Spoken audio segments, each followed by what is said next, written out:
Dear students, DD PG college Lalsot Dausa इस online class में आप सभी का स्वागत है।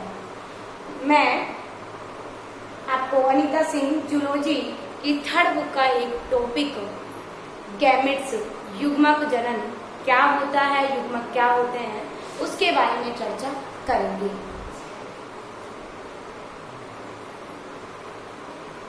गैमेट्स युग्मक।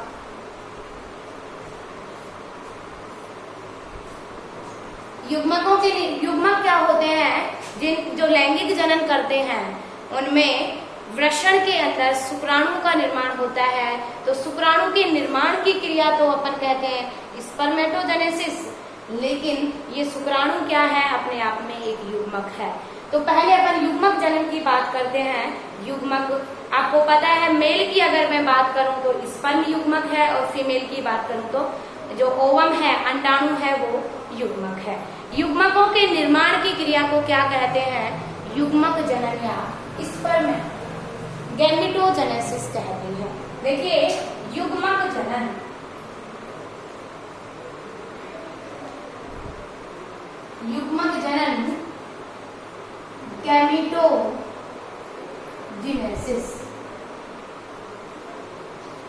गैमेटोजेनेसिस युग्मक जनन क्या होता है, इसके बारे में चर्चा करते हैं। युग्मक जनन देखिए, जो लैंगिक जनन जो प्राणी करते हैं, लैंगिक जनन करने वाले प्राणियों में लैंगिक अंगों में प्रीमोडियल जर्म सेल पाई जाती हैं, आद जनन कोशिकाएं पाई जाती हैं। इन आद जनन कोशिकाओं द्वारा युग्मक के निर्माण की क्रिया को युग्मक जनन या गैमेटोजेनेसिस कहते हैं।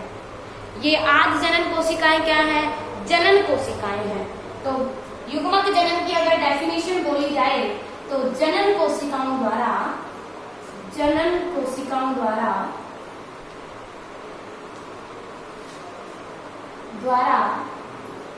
युग्मकों के निर्माण की क्रिया को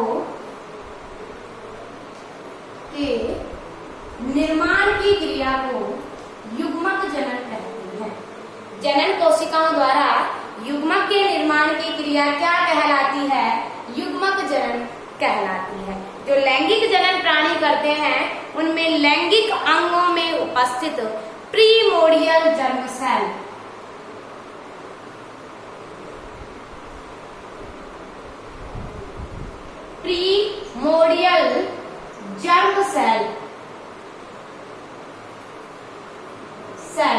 जो आद जनन कोशिका होती है, आद जनन कोशिकाओं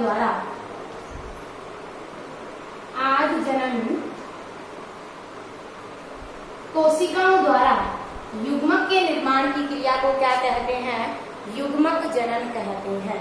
अगर मैं मेल की बात करूं तो जो मेल में उपस्थित जो टेस्टिस हैं, वृषण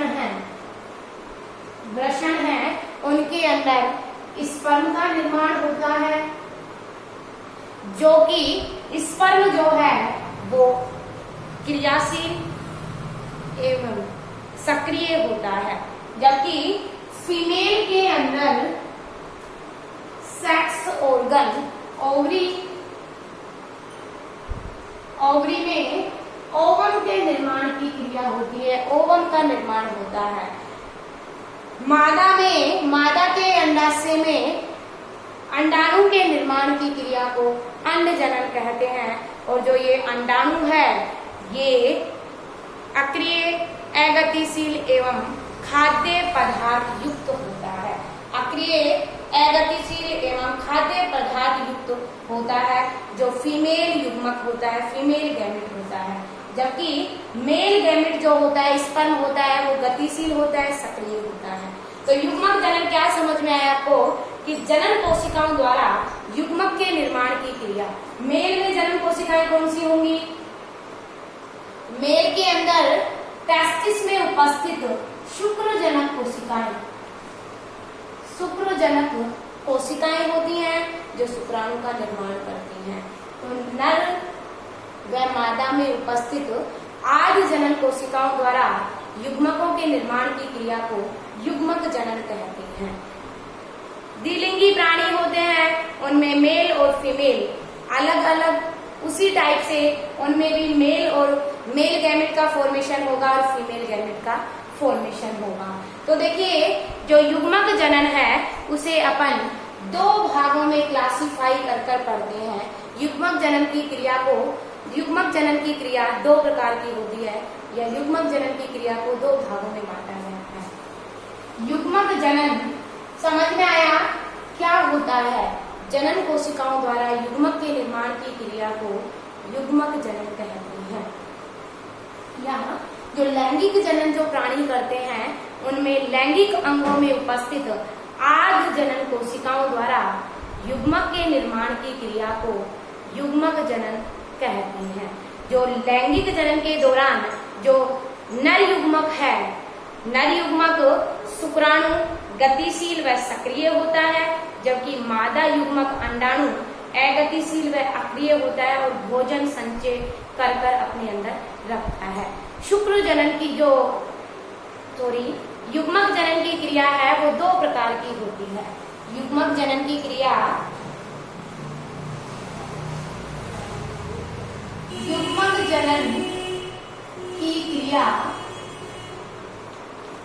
दो प्रकार से होती है।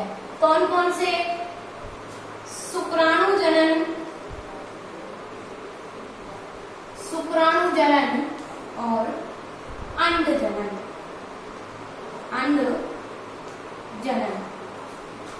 शुक्राणु जनन या स्पर्मेटोजेनेसिस, अंड जनन या oogenesis। स्पर्मेटोजेनेसिस और oogenesis। तो आज मैं आपसे बात करूंगी स्पर्मेटोजेनेसिस या शुक्राणु जनन क्या होता है, किस प्रकार से होता है, इसकी बात करेंगे। आज अपन शुक्राणु जनन की बात करेंगे। दो टाइप से होता है युग्मक जनन। मादा में अंडाणु का निर्माण होता है तो अंड जनन हो गया, और नर में शुक्राणु का निर्माण होता है, इसलिए ये क्या हो गया, शुक्राणु जनन या स्पर्मेटोजेनेसिस हो गया। देखिए मैं पहले आपको शुक्राणु के निर्माण की बात बताऊं, उससे पहले ये बता देती हूँ कि शुक्राणु का निर्माण कहाँ पर होता है। देखिए शुक्राणु टेस्टिस में शुक्राणु का निर्माण होता है।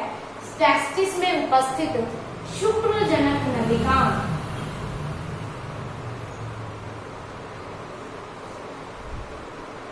नलिकाओं में शुक्रजनक कोशिकाएं प्रेजेंट होती हैं।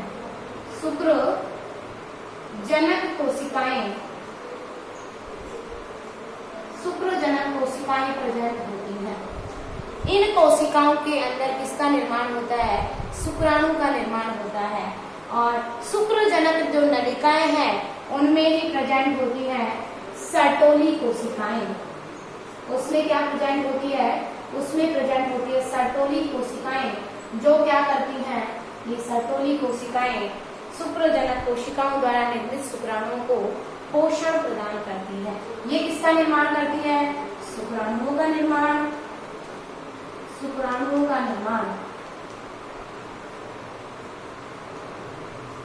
और सर्टोली कोशिकाएं क्या करती हैं, सर्टोली कोशिकाएं शुक्राणुओं को पोषण प्रदान करती हैं।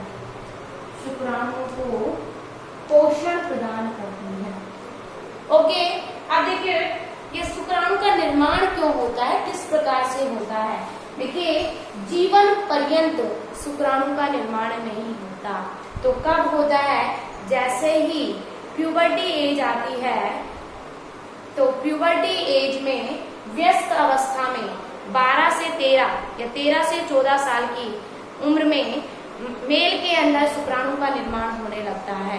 तो क्या कौन सा हार्मोन इसके लिए जिम्मेदार होता है, तो अब आप देखिए मेल के अंदर टेस्टोस्टेरोन हार्मोन द्वारा इसके जो शुक्रजनक नलिकाएं हैं इनको क्या किया जाता है, शुक्राणु निर्माण के लिए प्रेरित किया जाता है। तो देखिए जब शुक्रजनक नलिका की अपन टीएस काटते हैं तो इस प्रकार से बहुत सारी शुक्रजनक नलिकाएं दिखाई देती हैं। इसमें उपस्थित होती हैं शुक्रजनक कोशिकाएं। एक को बना के बता रही हूँ, सब में ऐसा ही होता है।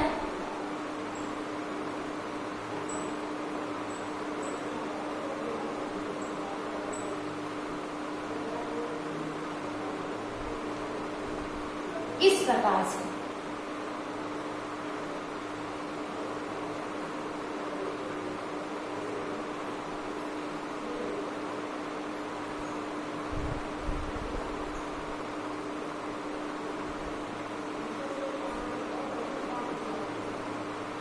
इस प्रकार से निर्माण होता है। तो देखिए इनको कहते हैं अपन शुक्रजनक कोशिकाएं। शुक्रजनक कोशिकाएं जिनमें किसका निर्माण होता है, शुक्राणु का। और ये है सर्टोली कोशिकाएं, जो क्या करती हैं, ये सर्टोली कोशिकाएं पोषण प्रदान करती हैं शुक्राणु का। इसके बीच में संयोजी ऊतक भरे हुए होते हैं और इनके बीच बीच में पाई जाती हैं कोशिकाएं जो टेस्टोस्टेरोन हार्मोन का सिक्रेशन करती हैं और शुक्रजनक कोशिकाओं को उत्प्रेरित करती हैं शुक्राणु के निर्माण के लिए। देखिए इन कोशिकाओं को अपन अंतराल में पाई जाती हैं, इसलिए इन्हें अपन कहते हैं अंतराली कोशिकाएं। इन्हें क्या कहते हैं, इन्हें अंतराली सेल कहते हैं, अंतराली कोशिकाएं कहते हैं। इन अंतराली कोशिकाओं का एक और नाम है, लीडिंग नाम के वैज्ञानिक ने इन कोशिकाओं को बताया था, इसलिए इन्हें लीडिंग सेल भी कहते हैं। इसलिए इन्हें लीडिंग सेल भी कहते हैं। इनके द्वारा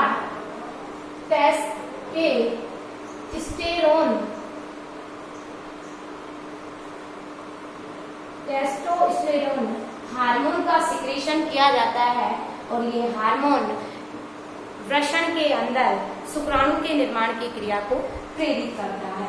देखिए शुक्रजनक जो नलिकाएं हैं उन्हें वृषण की संरचनात्मक एवं क्रियात्मक इकाई कहते हैं। क्यों? क्योंकि यहीं पर ही किसका निर्माण होता है, शुक्राणु का निर्माण होता है। टेस्टोस्टेरोन हार्मोन का सिक्रेशन लीडिंग कोशिकाओं द्वारा किया जाता है और ये लीडिंग कोशिकाएं ही क्या करती हैं, शुक्राणु के निर्माण को प्रेरित करती हैं। ये पता चला आपको, शुक्राणु के निर्माण की क्रिया को अपन शुक्रजनन कहते हैं और शुक्रजनन अपन शुक्रजनन की क्रिया को निम्न दो भागों में बांटकर अपन पढ़ते हैं। कौन कौन से दो भाग हैं, देखिए नंबर 1 आता है formation of spermatid. Formation of spermatids.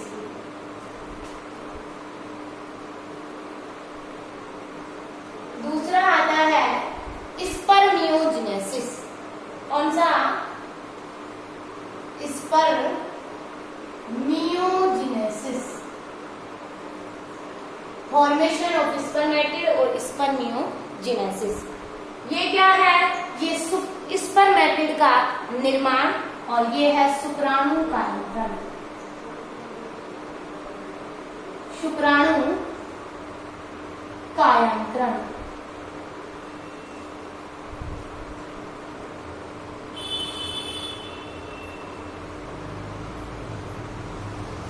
Spermatids का निर्माण दो क्रियाओं में बांटकर, दो भागों में बांटकर शुक्राणु के निर्माण की क्रिया को पढ़ते हैं।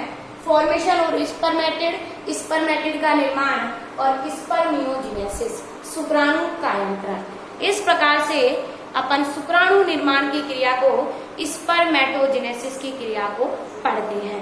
देखिए मैंने आपको बताया कि लैंगिक जनन करने वाले जो लैंगिक अंग हैं उनमें आद्य जनन कोशिकाएं होती हैं। उन आद्य जनन कोशिकाओं में युग्मकों का निर्माण होता है। आद्य जनन कोशिकाओं में युग्मक के निर्माण की क्रिया को अपन ने क्या बोला था, गैमेट्स के फॉर्मेशन की क्रिया को गैमेटोजेनेसिस बोला था। तो देखिए इस प्रकार से ये क्या है, ये प्रीमोर्डियल जर्म सेल है।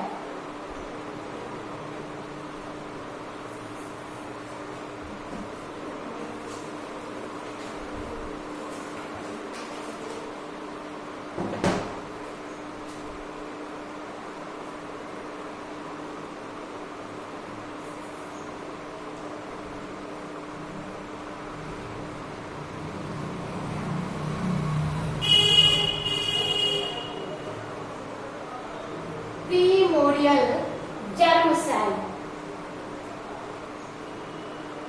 आद्य जनन कोशिका, आद्य जनन कोशिका।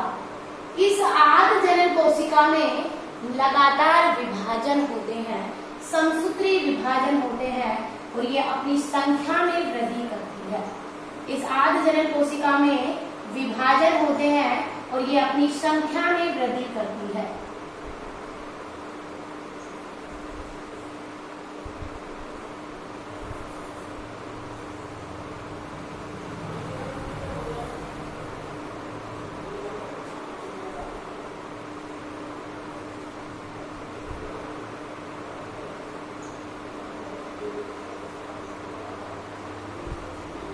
ओके, ये आद्य जनन कोशिकाओं में विभाजन होता है और ये अपनी संख्या में वृद्धि करती है, संख्या में वृद्धि करती है।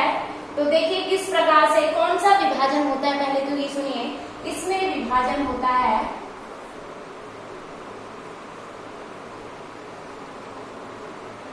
मिटोसिस, समसूत्री विभाजन होता है, समसूत्री विभाजन होता है, मिटोसिस डिवीजन या विभाजन होता है।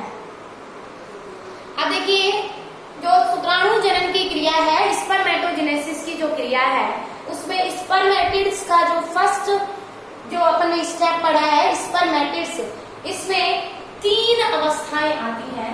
उनके बारे में पहले मैं आपको बता देती हूँ। पहली अवस्था होती है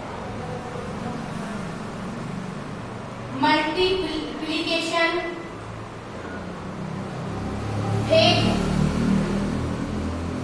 जिसे अपन क्या कहते हैं, जिसे अपन गुणन अवस्था कहते हैं, गुणन अवस्था। दूसरी अवस्था आती है ग्रोथ फेज, ग्रोथ फेज, वृद्धि अवस्था। और तीसरी अवस्था कौन सी है, तीसरी अवस्था होती है मैच्यूरेशन फेज, तीसरी अवस्था होती है मैच्यूरेशन फेज या परिपक्वना अवस्था, मैच्यूरेशन फेज, परिपक्वन अवस्था। 3 अवस्थाएं होती हैं किसमें, फॉर्मेशन ऑफ स्पर्मेटिड, स्पर्मेटिड के निर्माण में। तो ये वाली अवस्था देखिए, गुणन, आपको नाम से पता चल रहा है कि गुणन अवस्था में कोशिका क्या करेगी, अपनी संख्या में वृद्धि करेगी। जो ग्रोथ फेज है उसमें आकार में वृद्धि करेगी और उसके बाद में परिपक्व हो जाएगी। तो देखिए इस प्रकार से जो प्रीमोर्डियल जर्म सेल होती है, आद्य जनन कोशिका होती है, उसमें समसूत्री विभाजन, मिटोटिक डिवीजन, मिटोटिक डिवीजन से 1 से 2, 2 से 4 सेल का फॉर्मेशन होता है। और ये जो सेल बनी है इन्हें अपन कहते हैं स्पर्मेटोगोनिया।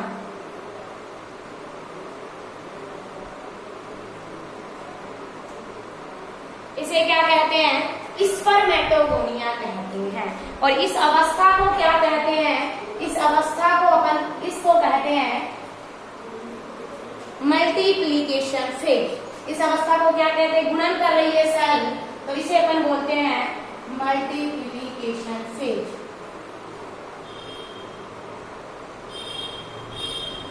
अब देखिए जो स्पर्मेटोगोनिया है, अब ये क्या करती है, अपने आकार में वृद्धि करने लगती है, भोजन संचित करने लगती है, वृद्धि अवस्था में प्रवेश करती है। किसमें प्रवेश करती है, वृद्धि अवस्था में प्रवेश करती है और आकार को बढ़ा लेती है।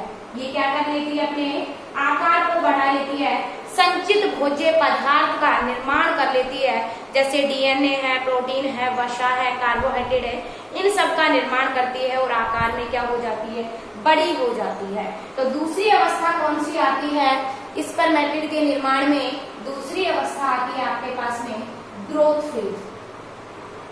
कौन सी, ग्रोथ फेज। ग्रोथ फेज में किसी भी प्रकार का सेल डिवीजन नहीं होता, ओनली कोशिका आकार में वृद्धि करती है। अब ग्रोथ फेज के बाद में अब कोशिका परिपक्वन अवस्था में प्रवेश करेगी। तो इसलिए ये क्या करती है, भोजन संचित कर लेती है अपने अंदर, जिससे इसे पूर्ण रूप से इसका परिपक्वन हो पाए और स्पर्मेटिड का निर्माण हो। अब देखिए जो ये ग्रोथ फेज है, इसमें स्पर्मेटोगोनिया से जो ग्रोथ फेज के दौरान जो सेल बनी है, इस सेल को अपन कहते हैं, ये क्या है, ये प्राइमरी स्पर्मेटोसाइट है। ये क्या है, प्राइमरी स्पर्मेटोसाइट। ये मैं शॉर्ट में लिख देती हूँ, प्राइमरी स्पर्मेटोसाइट है। प्राइमरी स्पर्मेटोसाइट, या इसे बोलेंगे अपन प्राथमिक शुक्रजनक कोशिका, प्राथमिक शुक्राणुजनन कोशिका, प्राथमिक शुक्राणुजनन सेल बोल दो, कोशिका बोल दो। अब देखिए जो ये प्राथमिक शुक्राणुजनन कोशिका है, इसमें मियोसिस डिवीजन होता है, अर्धसूत्री विभाजन होता है। अर्धसूत्री विभाजन फर्स्ट होता है। कौन सा डिवीजन होता है, अर्धसूत्री विभाजन फर्स्ट होता है। और अर्धसूत्री विभाजन फर्स्ट के दौरान दो कोशिकाएं बनती हैं, और दोनों कोशिकाएं कैसी होंगी, एगुणित होंगी। क्यों, क्योंकि अर्धसूत्री विभाजन के दौरान बनने वाले कोशिकाओं में गुणसूत्रों की संख्या मात्र कोशिका से आधी रह जाती है, मात्र कोशिका के समान नहीं रहती। तो यहाँ पर जो सेल बनेंगी वो कैसी बनेंगी, ये एन और एन। कौन सा डिवीजन हो रहा है यहाँ पर, यहाँ पर डिवीजन हो रहा है मियोसिस।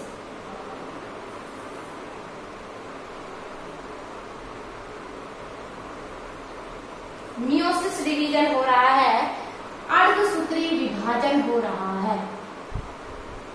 कौन सा डिवीजन है, मियोसिस डिवीजन है, अर्धसूत्री विभाजन है। मियोसिस डिवीजन, अर्धसूत्री विभाजन। और मियोसिस अर्धसूत्री विभाजन भी कौन सा, अर्धसूत्री विभाजन फर्स्ट होता है। अर्धसूत्री विभाजन फर्स्ट होता है, जिसके कारण जो प्राइमरी स्पर्मेटोसाइट थी, प्राथमिक शुक्राणुजनन कोशिका थी, उससे दो सेल बन गई। और इन दोनों सेलों को क्या बोलते हैं, इन्हें बोलते हैं सेकेंडरी स्पर्मेटोसाइट। इन्हें क्या बोलते हैं, सेकेंडरी स्पर्मेटोसाइट बोलते हैं।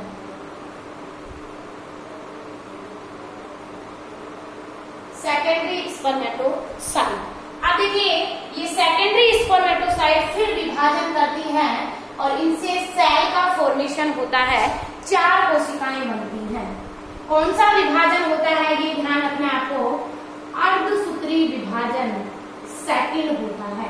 अर्धसूत्री विभाजन सेकंड होता है, मियोसिस डिवीजन सेकंड होता है। देखिए जो मियोसिस डिवीजन सेकंड है वो समसूत्री विभाजन के समान ही होता है। इसमें बनने वाली कोशिकाओं में गुणसूत्रों की संख्या मात्र कोशिका से के बिल्कुल समान होती है। तो इसमें इस प्रकार से 4 सेल बनेंगी, और इन 4 सेल का बनना क्या कहलाता है, ये क्या है, स्पर्मेटोसाइट है। फॉर्मेशन ऑफ स्पर्मेटिड है, क्या है ये, स्पर्मेटोसाइट, या इसे अपन कहते हैं शुक्राणु कायंत्रण। तो सॉरी, इसे कहते हैं स्पर्मेटिड्स का निर्माण, या फॉर्मेशन और स्पर्मेटिड्स या स्पर्मेटोसाइट, इसी को कहते हैं। ओके, तो देखिए ये जो ग्रोथ फेज में,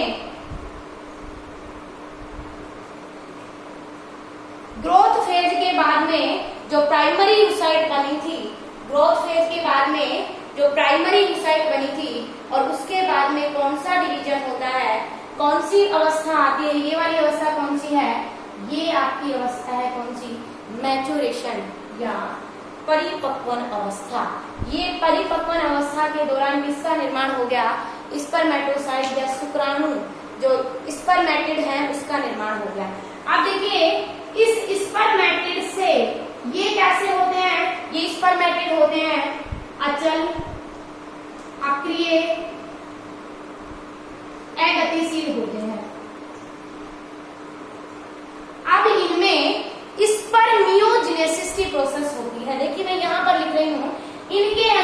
सी प्रोसेस होती है स्पर्मियोजेनेसिस।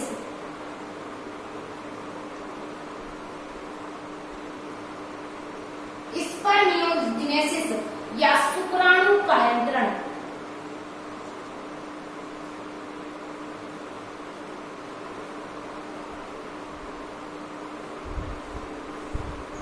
स्पर्मियोजेनेसिस या शुक्राणु कायंत्रण, जिसके दौरान स्पर्मेटिड, ये शुक्राणु कायंत्रण क्या है ये सुनिए, स्पर्मेटोसाइट से स्पर्मेटिड से स्पर्म के निर्माण की क्रिया को क्या कहते हैं, स्पर्मियोजेनेसिस कहते हैं। और इसके दौरान क्या बनेगा, चल और गतिशील शुक्राणुओं का निर्माण होगा। इसके दौरान चल और गतिशील शुक्राणुओं का निर्माण होता है। तो ये क्या है, ये स्पर्म है, देखिए ये स्पर्म है और ये जो स्पर्मेटिड है, स्पर्मेटिड जो है वो कैसे होते हैं, अचल, अक्रिय और गतिशील होते हैं। जबकि जो स्पर्म होता है वो गतिशील होता है, सक्रिय होता है। और स्पर्मेटोसाइट से स्पर्म के निर्माण की क्रिया को ही क्या कहते हैं, स्पर्मियोजेनेसिस कहते हैं। क्या कहते हैं, स्पर्मियोजेनेसिस कहते हैं। किससे, स्पर्मेटोसाइट से स्पर्म के निर्माण की क्रिया को। ठीक है, तो जो स्पर्मेटोजेनेसिस है, शुक्राणु जनन है, वो दो भागों में बांटकर अपन पढ़ते हैं। कौन कौन से भाग है, एक तो होता है स्पर्मेटिड का निर्माण और दूसरा होता है शुक्राणु कायंत्रण। पहला स्पर्मेटिड का निर्माण और शुक्राणु कायंत्रण। स्पर्मेटिड के निर्माण की क्रिया को अपन तीन भागों में बांटकर पढ़ते हैं। नंबर 1 आता है मल्टीप्लिकेशन फेज, दूसरी आती है ग्रोथ फेज और नंबर 3 आती है मैच्यूरेशन फेज। मल्टीप्लिकेशन में जो प्रीमोर्डियल जर्म सेल है वो क्या करेगी, आकार में वृद्धि, संख्या में वृद्धि करेगी, विभाजन करेगी, कौन सा, मिटोसिस डिवीजन करेगी, समसूत्री विभाजन करेगी। और इसके दौरान बनने वाली कोशिका को अपन क्या कहते हैं, स्पर्मेटोगोनिया कहती हैं। अब ये स्पर्मेटोगोनिया भोजन संचित करके अपने आकार में वृद्धि करेगी और इस अवस्था को अपन कहते हैं ग्रोथ फेज। ग्रोथ फेज के बाद में अब जो ये प्राइमरी स्पर्मेटोसाइट बना है, प्राइमरी स्पर्मेटोसाइट बनी है ग्रोथ अवस्था के बाद में, तो ये किसमें प्रवेश करती है, अब ये प्रवेश करती है अर्धसूत्री विभाजन फर्स्ट में। और अर्धसूत्री विभाजन फर्स्ट में प्रवेश करने के बाद में 2 सेल का फॉर्मेशन करती है, क्योंकि हमें पता है कि अर्धसूत्री विभाजन फर्स्ट के दौरान बनने वाली पुत्री कोशिका में गुणसूत्रों की संख्या मात्र कोशिका से आधी ही रहती है। तो देखिए 2n3nn हो गई। फिर क्या होता है, ये जो बने हुए हैं 2 सेल बनती हैं, उन्हें अपन क्या कहते हैं, सेकेंडरी स्पर्मेटोसाइट कहते हैं। उन्हें क्या कहते हैं, सेकेंडरी स्पर्मेटोसाइट कहते हैं। सेकेंडरी स्पर्मेटोसाइट में अर्धसूत्री विभाजन सेकंड होता है और अर्धसूत्री विभाजन सेकंड के दौरान 4 एगुणित कोशिकाओं का निर्माण होता है, जिन्हें स्पर्मेटोसाइट कहते हैं। और ये स्पर्मेटोसाइट क्या है, स्पर्मेटिड है। ये कैसे होते हैं, अचल, अक्रिय और गतिशील होते हैं। और इनसे सक्रिय, गतिशील और जो सक्रिय, गतिशील और एक्टिव शुक्राणुओं का निर्माण होता है। तो देखिए यहाँ से लेकर और यहाँ तक की जो क्रिया है इसे बोलते हैं स्पर्मेटिड का निर्माण। और स्पर्मेटिड से स्पर्म के निर्माण की क्रिया को कहते हैं स्पर्मियोजेनेसिस या शुक्राणु कायंत्रण कहते हैं। और ये सारी की सारी क्रिया क्या कहलाती है, स्पर्मेटोजेनेसिस, शुक्राणु का निर्माण, शुक्राणु जनन कहलाता है। ओके बेटा, ये आपको समझ में आया। 3 अवस्थाएं होती हैं।